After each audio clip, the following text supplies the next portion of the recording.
Welcome to Unlayered. Today we have a bit of a different format episode. It's just going to be me today, and joining us is my former colleague Karim. We worked together at Galaxy in the research desk, and before that, Karim was actually at Coinmetrics helping build one of their early products. And Karim, catch us up on what you're up to these days now.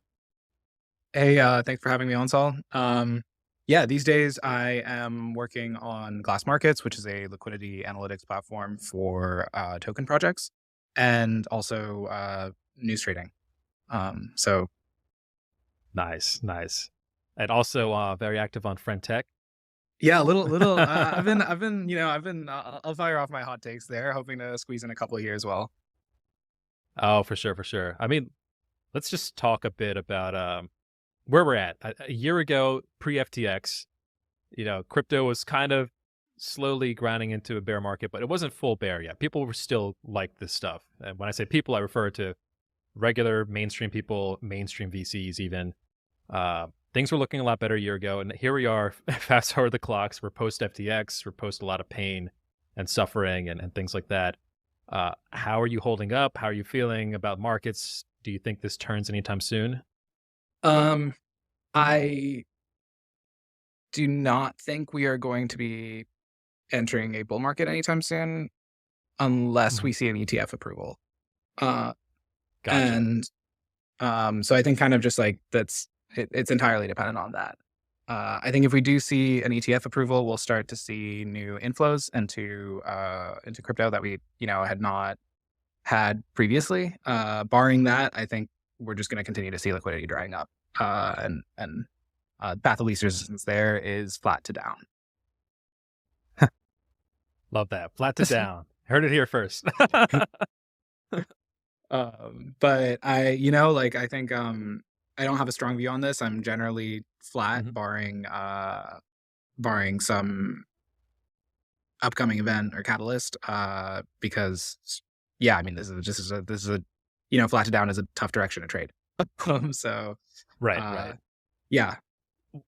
You've been around the block for a minute now, and when I think about this current environment, it reminds me a lot of 2018, 2019, but somehow it's worse. Does that make sense? Like somehow this feels harder in some ways, because back then crypto didn't really have any real products. No one used it for anything besides ICOs. All the ICOs dried up. They went to zero basically over time. But now it's like a lot of money has been injected in this ecosystem. A lot of jobs were created. A lot of products were attempted. And then they're still now kind of fizzling out. How do you feel about this market in particular and compared to past bear markets? No, totally. I mean, I think the feeling you're talking about, that's the feeling of letting people down. And yeah, I think if you're in this industry, it's one you're very familiar with at this point. But yeah. No, I can, yeah, it's it's a bear market. It's like, to me, it feels pretty similar, but I can see how, just depending on your positioning, it would feel a little better, a little worse. Right. A lot of people made a lot of money in the last few months just on doing all like the on-chain stuff, but that's started to kind of die down a little bit now, and it's a nice little bear market rally. But broadly, yeah, I don't think I think it's tough to look at the situation with inflows and be like, oh, things are just like dandy. I don't in absolute terms, I don't really have a great comparison to whether this is like better or worse than Sure. 18, 19, but pretty bad. It's not great. Yeah. Well, you mentioned the ETF thing. Do you think a lot of that has to do with just how the next election might turn out, or do you think there's any pressure for that to happen before then, in the next year or so? I have very little visibility into the internal workings of the U.S. government, right? And I think we can speculate all we want on it, but I think broadly people seem to be saying this is going to be the odds that it's accepted are likelier than the probability that it's denied. Sure. And just my gut kind of tends to agree with that. But I think it's all about just making sure that your accounts are funded and that you're ready to trade it when we actually know for sure. Yeah. I mean, speaking of funded accounts, What's going on with Binance, man? I have no insight into what's happening, but why is there so much FUD lately? Is it based on anything real? I mean, obviously the US stuff is interesting with all those layoffs and the CEO leaving, but there's got to be more to this story, right? 4. No. I think, look, yeah, I don't know. That's another one where it's just like, it's so opaque. I think at this point, it's just like, the only thing you can really say is not your keys, not your coins. Obviously, like Yeah. I said, like, got to keep your accounts funded, especially if you're like actively trading around any sort of anything. And so it's just a cost of doing business. Um, I, yeah, I don't know. It seems like there's some truth to it, that there's, like, a lot of the stuff that we've seen around Binance is, Mhm. potentially raising yellow flags. But then also just like, I think people like broadly are, kind of maybe trying to draw trends where there may not be any. Right. So, I don't know. I don't have any special visibility into it. Binance so far has generally been a pretty good actor in the space. I think like they haven't done anything like particularly terrible that other, like, especially if you just compare them to like a lot of their peer group. And Yeah, so yeah, yeah. I tend to kind of bias toward like not assuming guilt where they haven't really like given a ton of evidence that there's any sort of like massive fraud going on. They also do have reserves on chain, which is just something that like FTX just didn't have. Right. So, it's like possible that there's some weird like loan around that, and that they have like a lot of off chain liabilities that they're not reporting, or that they somehow spoof the reserves. All of those are possible. Yeah. But just like, it would be a much more complex conspiracy than what we saw coming out of FTX and Alameda. Um, if it is the case. And I think that kind of like biases me a little bit to be like, let's not jump to conclusions too early. That said, Sure. always, got to keep most of your stack off exchange. Like, Yeah. Little and sus. Little yeah, sus. Yeah. only the paranoid survive, especially in this industry. So Yeah. It doesn't cost you anything to just, yeah, pull it off exchange. But it reminds me of an earlier conversation we had maybe 6 months ago at this point, where you told me you're a centralized exchange maxi. And so I wanted to revisit that hypothesis, and just, walk us through what you meant by that at the time, and maybe has it changed? Are there's just some things that are really hard to do on chain that you will always need a sex for? Like, how do you think about that? yeah, I mean, I think the answer is all of it. Right? Like all of it's just hard to do on exchange. And on Ethereum, you've seen all of these like kind of like wacky workarounds to try to minimize gas consumption, all of that. Yeah. I think this is quickly becoming the consensus view that AMMs just don't really like work all that well. Uh, Sure. Impermanent loss, all of that, like getting, it's basically just like the retail piece, like getting bled out. Yeah. And that works as long as you can kind of finance it with like yield farms effectively and like new emissions. And if you're not getting some juice outside of the actual like inherent protocol, you should just not really be LPing in any sort of like V2 style pool at any point in time. Unless you're launching, like it's obviously different if you're launching a new token, and Yeah. you're seeding the initial liquidity there, and then it's just a bit of a cost of doing business. But really in large part, like, uh, that's just generally proven to be not profitable. And then V3 is, an attempt to kind of bring an order book onto the exchange, but or sorry, onto the chain. But it's Yeah. still not that good, and you still have to pay gas to place like these kind of quasi limit orders, which are like, unless you're actively managing it, they can really only work against you. In the sense that it's like you'll only get the toxic fills. You won't get yeah, you won't get it like you're not gonna get a nice little like let's say like Bitcoin, or let's say like ETH drops and then immediately rallies back. And you Mhm. like had placed a limit order that's just like very optimistic on say your favorite centralized exchange, and it filled, and like, whoa, you made a bunch of money now. Yeah. On V3, unless you immediately yanked the LP position, which there are tools to do this now, but you are paying gas twice. Um, unless you do that, like you are now just exactly back where you started, plus a couple of like a little money in fees that just does not at all compensate you for the amount of risk that you took. Um, Right. and then yeah, I think there's a lot of people trying to do limit order books as well on chain. To be honest, I've not been following it super closely. If it's Sure.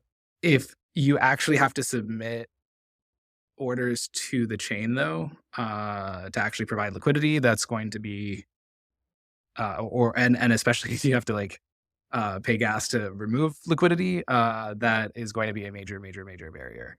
So I think what you've kind of seen is a lot of people try to adopt something somewhere in the middle. But then you are just back to taking a lot of the same custodial risks that you would have if you had just, skipped all the theater and gone full centralized. So I would say just like from the designs that I've seen, I generally tend to prefer centralized exchanges, with preferably ones that look solvent. And take that how you will, you know? Yeah, that makes sense. I get the preference too. I mean, that's kind of why I bring up these topics. We start creating these paradigms where a lot of power gets concentrated in the hands of a handful of exchanges. I mean, Binance is like the king of that, and they embody that to the T. And so, yeah, I mean, the product works great until there's all this FUD and FOMO, or not FOMO, sorry, FUD and doubt about are they solvent, or is there something going on here that truthfully no one really has insight to, including any government. I don't really know where are they domiciled. It's just kind of this decentralized almost corporation that doesn't even have I don't even think they answer to anybody at this point. Am I wrong on that? I think most of I mean, every exchange is incorporated somewhere. It's an open question whether that somewhere is actually capable of enforcing laws Right. in any meaningful capacity. Um, I, Like I Malta or some yeah, one but of but these. but but but everybody, everybody has at least some nominal jurisdiction where they're regulated. Sure. And yeah, I won't speak to any exchange specifically there, but yeah, I mean, you're taking on various degrees of risk, just like depending on whether you're working with an offshore exchange, one that's onshore, their degree of credibility. Um, and yeah, I mean, it's really just ends up being a case by case type of thing. I am really glad that we've like normalized doing these like proof of reserves type structures. Right. Right. Like I said, like there's a lot of ways that it's not at all perfect. And you have very little visibility into the liability side. But it is it is nice to know that there's like something there. And there's a lot of classes of exchange failures that would have just been entirely prevented by having something like this. Like Quadriga or FTX, like it would have been detected much sooner. If they'd been publishing like proofs of reserves. So I don't know. It's obviously imperfect, and that's been kind of discussed ad nauseum. But by and large, I think that's a very positive development. That that's a lesson that we learned a little bit too late. But that's just how it be. For sure.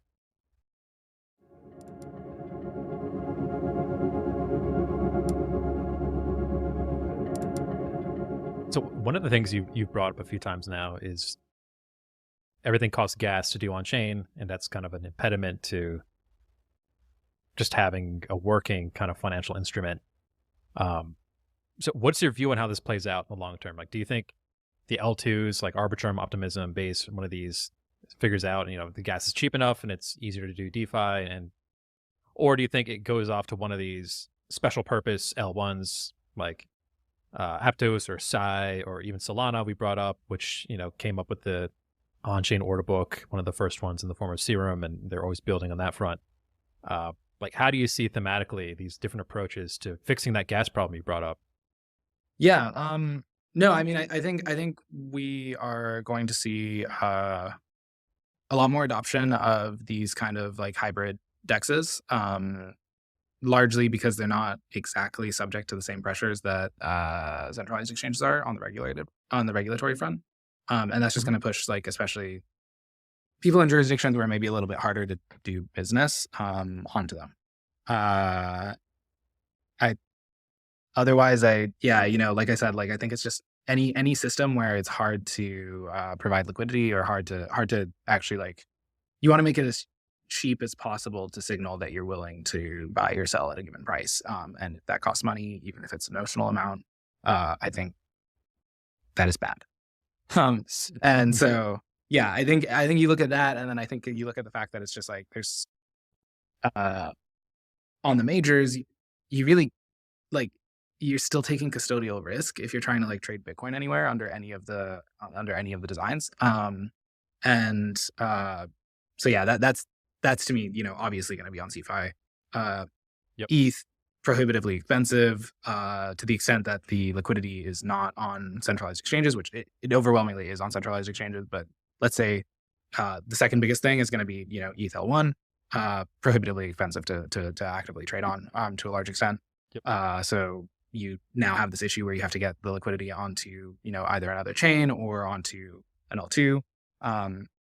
L2s, I like L2s, by the way, but they just do create massive liquidity fragmentation. There's no way around that. You're siloing some assets onto like a specialized like sidechain effectively, right? So it's like that's going to lead to liquidity fragmentation. And so your largest concentrated pools of liquidity are just going to continue to be on L1 or on CeFi. And so I think we're just going to continue to see a world where like CeFi just leads all the major moves. You also have to consider that like the ETH L1 block time is very long. Yeah, so just by kind of like by elimination, I think like assuming ETH continues to be the second biggest asset, assuming Bitcoin continues to be the biggest asset, all the volume is going to still be on CeFi. I don't really see that changing. What I do think is really cool though is on just like the more long tail side, it's permissionless, right? And it's pretty sick that anybody can like launch a liquidity pool and just start trading like any thing that they want to trade. Yeah. And so that's pretty cool to me. So partially a side effect of it just being permissionless, that's like a necessary precondition. But also you've seen all the liquidity there accrue to like V2 pools instead of V3. I think V3, it just doesn't have a lot going for it, right? Because you need somebody making the market on it anyway, or versus like V2 has like the constant function market maker. And right. So I think more simple. Yeah, it's much simpler. So I think like on majors, you're going to see CeFi dominate on just like longer tail stuff. It's CFFMs. V3, I don't really see the point, to be honest. So let's talk about that a bit, because I noticed that too, and I'm not really an expert on this stuff, but just generally is more liquidity on V2. Yeah, V3 has been out for a couple years now at least. And I always wondered, if this product is theoretically superior, then why aren't people using it? And so your point is that it's optimizing for nobody. Like, talk to us a bit about that. Yeah, no, I think that's actually a perfect way to put it. I think V3 does have the best like on-chain liquidity on the large pairs. Like if you look at like ETHUSDC, best on-chain liquidity. It's much smaller than anything in CeFi. Like a lot. Sure. But if you like, like there's advantages. You don't have to KYC, for now at least. You don't have to like,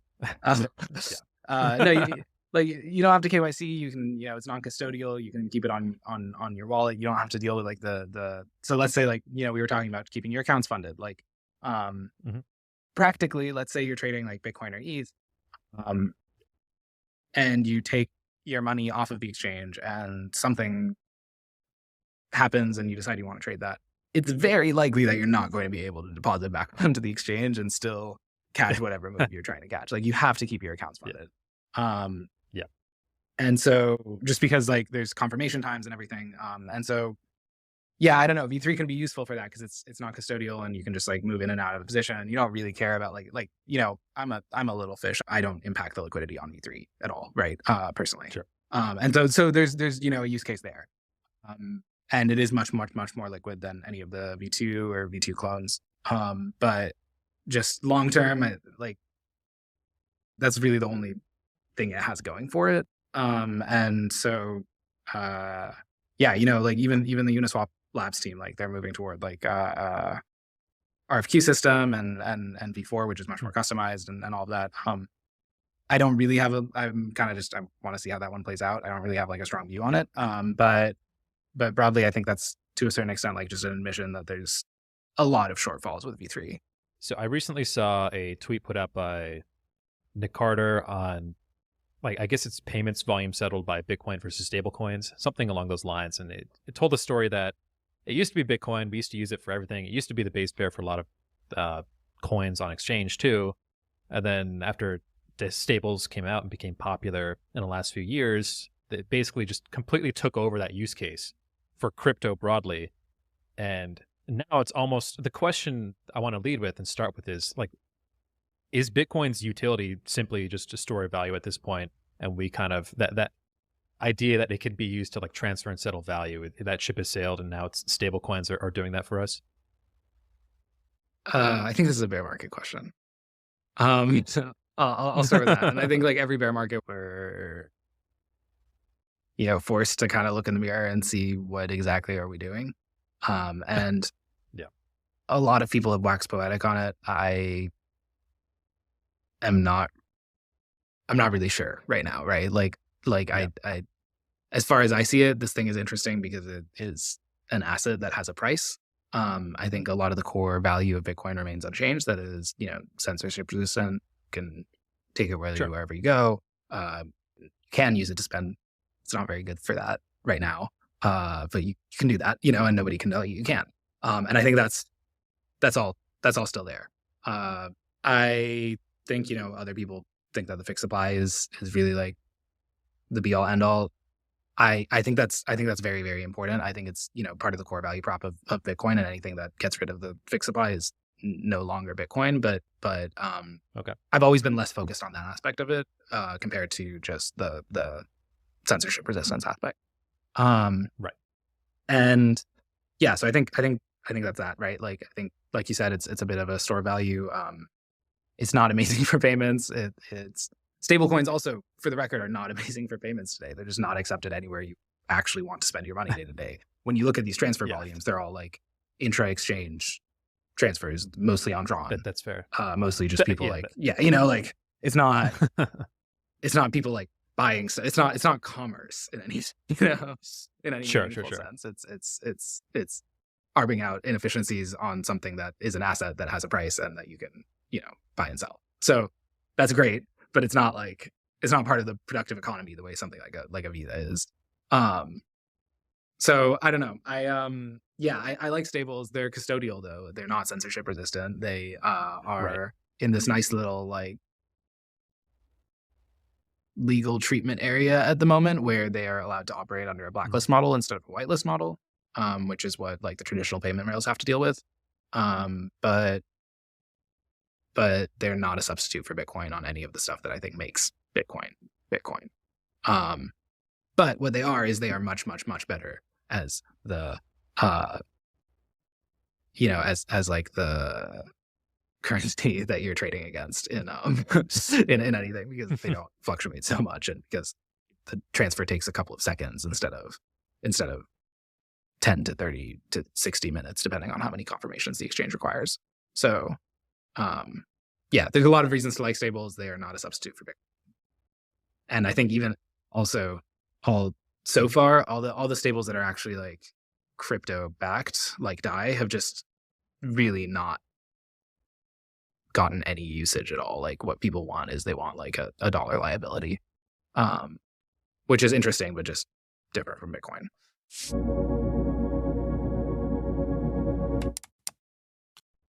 I mean, so before I ask the next question, I wanted to just paraphrase a tweet I saw from Spreak. I don't know. It went sort of viral. Real world assets means all your money gone if court says so. Alphabet Soup agency says so.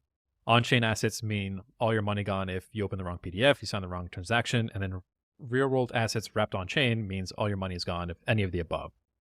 It's almost like you're just getting the worst attributes of non-custodial, permissionless tokens and wrapping it up in this real-world asset like stablecoins that can have restrictions on what you can do with them because they're subject to whatever jurisdiction they're issued in. And so I think that's a great way to encapsulate some of the risk vectors that, even though stables are dominating in terms of transfer volume and things like that, it can get rugged effectively at any time. And also you have all the other risk of sending it to the wrong address or losing your keys or whatever. I will say, just to preface all of that, they've been useful for me. I've paid contractors and stables, and that's something I don't think I could have ever pulled off with just Bitcoin and doing the price conversion and the price moving. So having that exist, it does feel like there is utility there. Granted, it's just, no one accepts it. You have to basically Yeah. convince someone to accept it, and they need an off ramp. And so, yeah, if you're in the U.S., it's Coinbase or something like that. Yeah. No, I agree. I've also paid people in stables, but they're always like crypto people, right? Um, Yeah, and that's fair. I think the one time I've paid a non-crypto person for anything in crypto that I can at least talk about on in public is I think I paid for like a gym with it once, like, but Oh, that's nice. it. That's like There you go. I think by and large most people just don't want anything to do with this. They would prefer cash. Barring cash, they won't take credit card. Yeah. Barring that, please leave. And then crypto at the So very and then bottom. crypto, but it is. I mean, it is borderless, and that's pretty nice. But I think that is, at least for stables, largely just an artifact of like regulation rather than anything else. Um, and so the the actual question I wanted to ask with all of that pretext is, what has been your thought on Thorchain bringing Bitcoin, kind of bridging it into ETH, so to speak? Recently, there's now a MetaMask snap that lets you use Bitcoin on MetaMask. I think that was put out by Shapeshift recently. Uh, I've never personally seen this stuff take off, but at the same time, there's just so much money in Bitcoin. There's so much, obviously, attention pointed towards it. Like, do you see any utility in kind of bringing it over to this on-chain DeFi side of the world? Yeah, I think that would be awesome.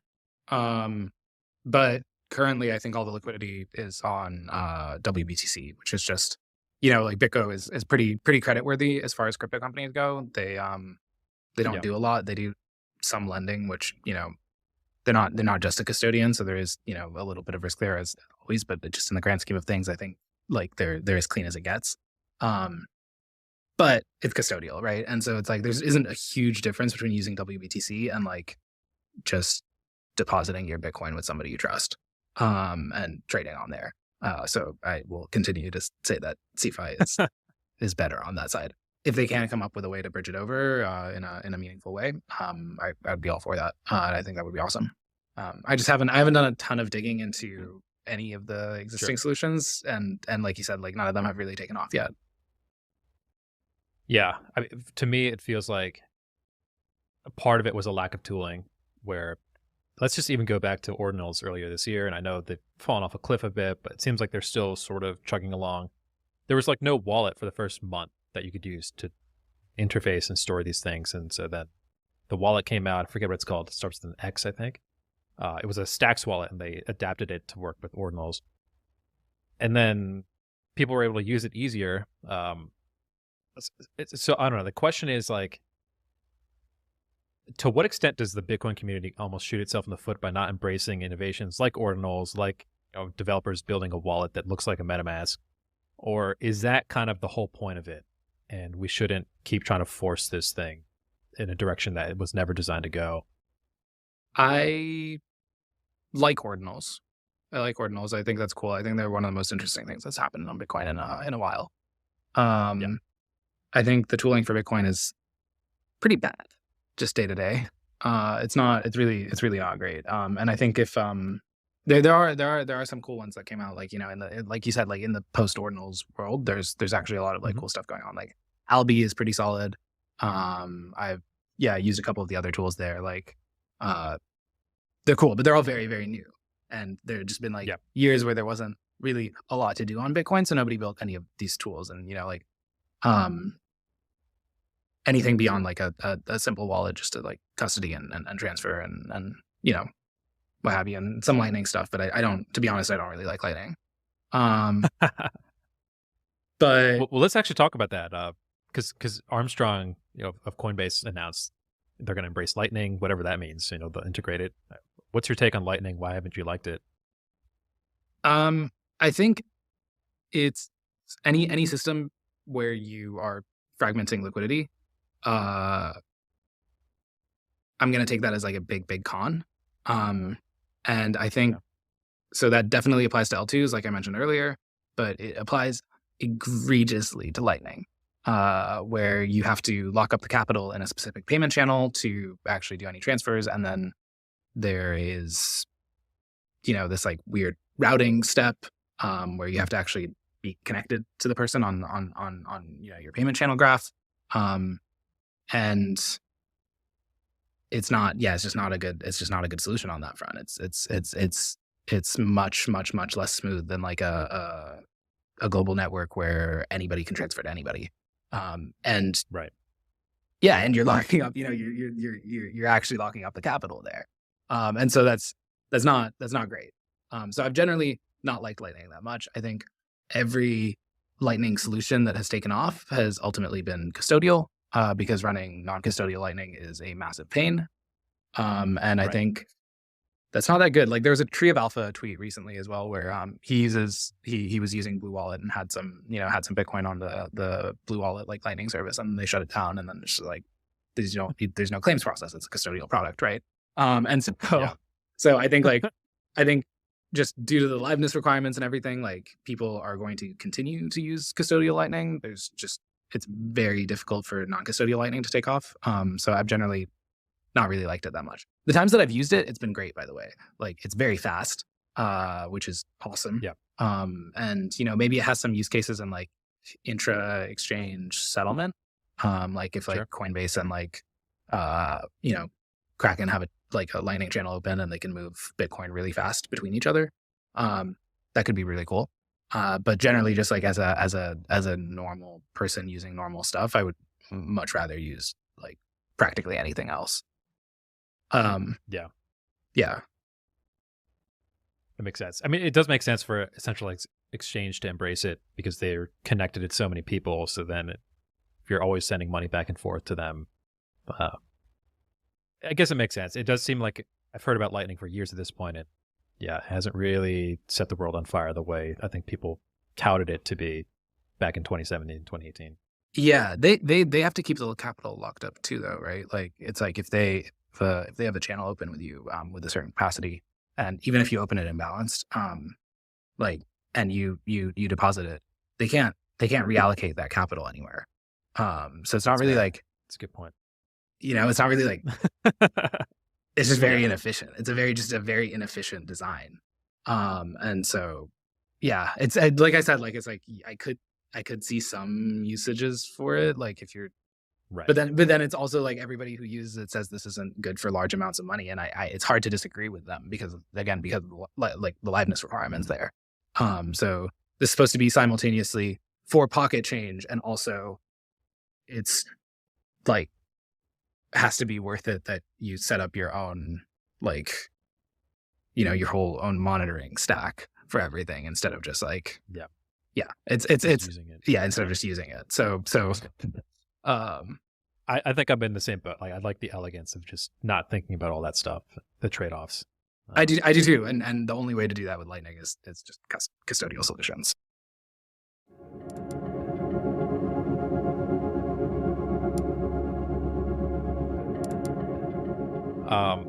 Well, let's go to this. We haven't really brought up anything on the front of just recent metas, things that are percolating in the crypto X, I guess we call it now.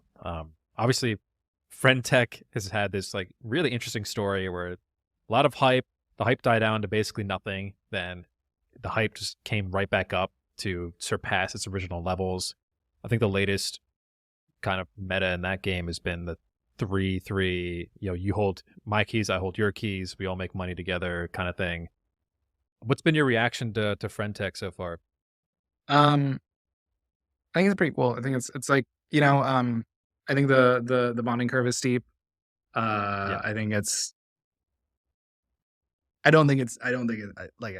just say it outright. I don't think this is like the future of like social communication. Right? Like I know I'm crazy for this one. It's like I think it's cool. I think most people who are on there are on there to make money, which is fine and great, and that's why most of us are here.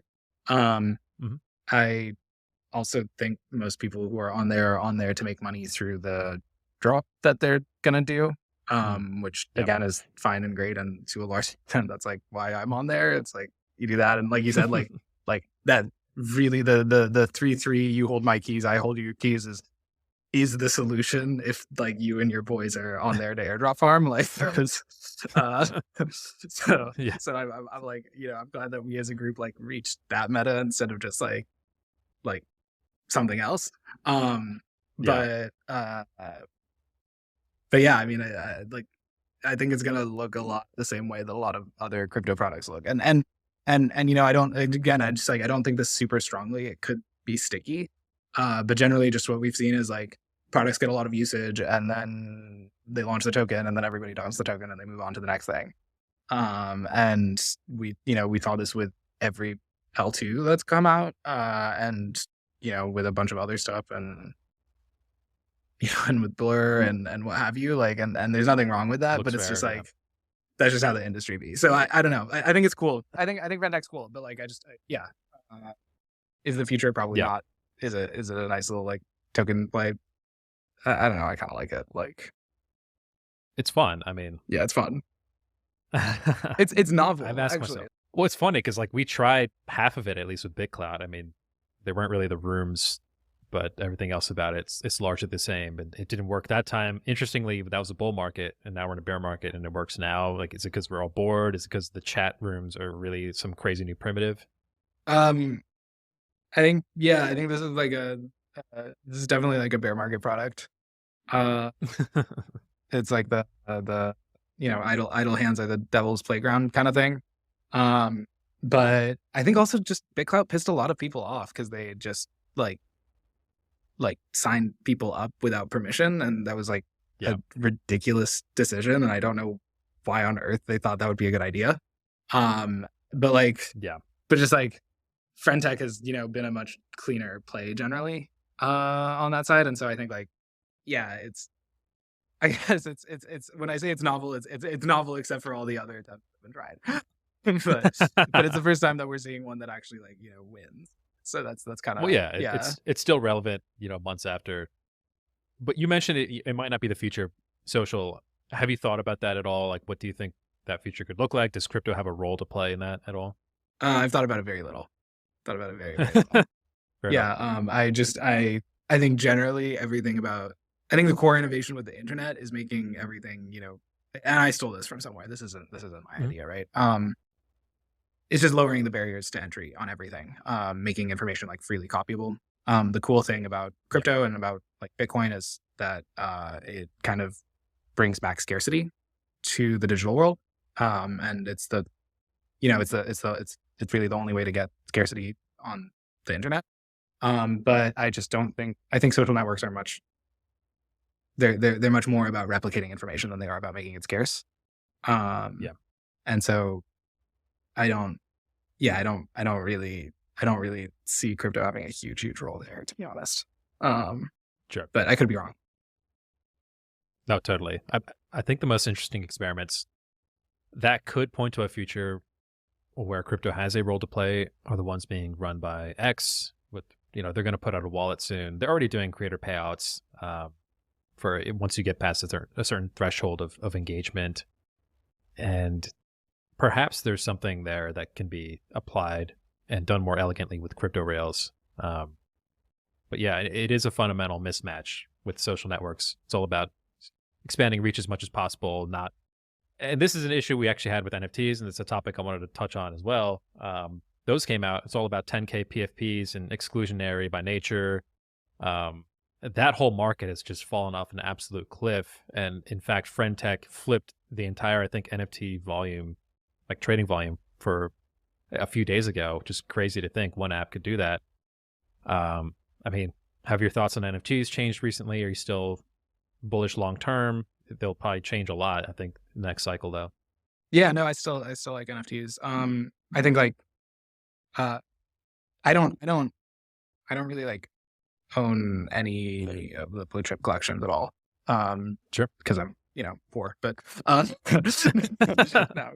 No, I just I don't really own any of the blue chip collections, but I think like as a concept, I think they're pretty cool. I think we've kind of seen like you said, like they've taken the bear market pretty hard. Some collections have done better than others though. I was talking to somebody a while back, and he was saying just like one of the one of the best things you can do for actually protecting price during a bear market is to get the FUD out early, and take the FUD during the bull market. And so a lot of the collections that like maybe underperformed during the bull, they're doing a much better job weathering the bear market. Yep. Different ways to slice that, but yeah, I still think NFTs are cool. I think like generally they're really good as a vanity display. I like PFPs for that reason. I think it's like people do like status symbols, and so I like that play. In terms of gating, I think I don't see why you would really want that run by anyone except for like a centralized admin, to be honest. But I could be wrong there. But just generally, I like NFTs as status symbols, I guess is what I'm trying to say here. And I like them as like membership in a informal organization. But in terms of using it as just like a ticketing object, I don't know. Could be the future. That's fair. I think it's a good point you bring up where if I can get into a club by just buying my way in with an NFT, then it's not a club I want to be a part of. And I'm kind of combining that with some old quote about clubs from like 100 years ago. But yeah, I think gating mechanisms are a bit of an interesting use case for them that I'm not sure translates super well to just putting it on chain and having a market for it that anyone can tap into. So tell me a bit about what's been top of mind for you these days. What are you focusing on? What's exciting to you, if anything? What's exciting to me? So like I said, like I think the market kind of hangs on like finance, which you and I as plebs have very little visibility into, and on the ETF, which you and I have as plebs have very little visibility into. So I think it's largely just about positioning that you're, like you're okay whatever happens there. Right. And yeah, so I think like following the ETF news pretty closely, was following Grayscale really closely before that. And a lot of the other like legal catalysts.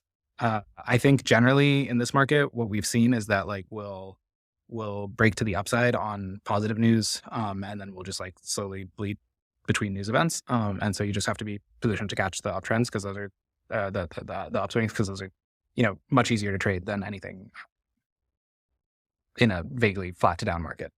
Yeah, I'm also liking governance. So I think like that's pretty interesting, and it's pretty interesting source of information, largely untapped. We've seen a couple of like governance driven moves, like the stuff on MKR. So kind of just working on like ways to make that more easily digestible. Because I think that's really the core issue, like there with like trading on any of this information, is that there's definitely value in a lot of the stuff that's posted, and sorry, not a lot, in some of the stuff that's posted, but it's just like so swamped out by so much of the junk, and it's all like scattered across these different governance forums. So yeah, just building some summarization tooling so that I can read through it, and my gang can read through it. So we'll have more to talk about there in the next couple of weeks as well. But yeah, generally just building news trading tooling, and working on catching things right after they happen. No, that makes sense. It's a good point you bring up. I was hanging out in one of the, I guess, aggregators for DAO governance proposals, and I think you're right. Like I find stuff surprising when I read them that I like have never heard of in crypto Twitter or anything like that. There's definitely a lot of signal in there, but to your point, kind of fanning through all of it, it's just so overwhelming. Like if you're a DAO and you wanna, I don't know, buy a hoodie for your team, like people are writing like 10-page proposals to do that. Like there's just so much. It's a massive amount of information. They straight up look like they were written with like ChatGPT. Most of them, and then they have this like, again, most of them will have this little like summary or TLDR section at the end, which is 2 sentences, which says the entire thing. Like that's like it it reminds me just like of like Model UN, right? Like it's such a lark. Oh yeah. But got to justify your existence. Yeah. Um, but you know, I don't know. Maybe we can make money trading on it. So we'll see. Are you using a kind of like tool on the tooling front? You're obviously ingesting some of this information as text. Are you using any sort of natural language processing frameworks to help parse out the signal, or like how are you thinking about that problem? Yeah, I use GPT pretty heavily in all of my pipelines. I write most of my own scrapers and my own tooling, but Yeah, that's one that I kind of like fall back onto a lot. It's good. It's nice. It's like uh I'm not gonna show like AI as like whatever, but like it's cool. It kind of levels the playing field. Like you used to have a lot of money to get like really like anything close to what we have now, and it's practically free. You can make like so many requests, and it's just like doesn't even show up on your bill, right? Like, and so it's like it's pretty cool. I think it's a nice thing to be able to take advantage of. The only cost, though, is apparently the data center for OpenAI in Idaho is using a lot of water to cool these computers. So we're paying for it in the whatever water reservoir is connected to that center. Boiling the oceans. Yeah, Yeah. literally, yeah. Sounds about right. No, I believe it. Yeah, the one I'm running into right now is just like the context windows are kind of a little bit prohibitive. But most stuff like I said, like most of the time on all these governance posts, it's like just like there's like the tiny bit at the end is what matters anyway. And most stuff is pretty easily digestible on like a 1-page basis if it's a longer form document. So are you having to fine tune it at all to understand like crypto lingo or jargon? Or yeah, I mean, it doesn't work very well for significance. And so like I'm sure there is tuning stuff that you can do on there. I'm just like a regex pleb on that side for the most part. So but yeah, in terms of just like actually like summarization has kind of been the main thing that I've been leaning on it for. It's pretty solid there. Well, I mean, we obviously covered a lot of stuff. But what else is on your mind, as we close out this little informal catch-up sesh? I think this is gonna be a fun 6 months just on the ETF side. Like I'm like fingers crossed, knock on wood. If that happens, all bets we'll are see. off. All bets are off. No. I think we'll still be in a bear market just because like the rest of the world is still in a bear market. But we'll be in a slightly less depressing one, hopefully. And yeah, so that's where I'm at. Just kind of following that, sitting on my hands, trying not to overtrade, and generally just also trying to build better tooling for like me and the teams we work with at Glass Markets on liquidity and just, like I said, like kind of building during the bear. Yeah, I mean that's always the move. It's when things are nice and quiet, you can focus on the task at hand. There's no Lambos around to chase, so I totally respect that. No, yeah, saving up for a Porsche, but we'll see. Okay. Yeah. On the way to the Porsche, got it.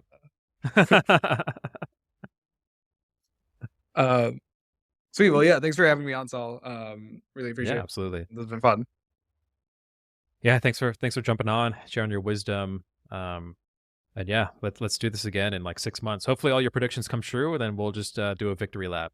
Let's do it. No, hopefully I'm wrong and we do enter like amazing bull market. Like, but yeah, exactly. Appreciate it. Cool. Alrighty.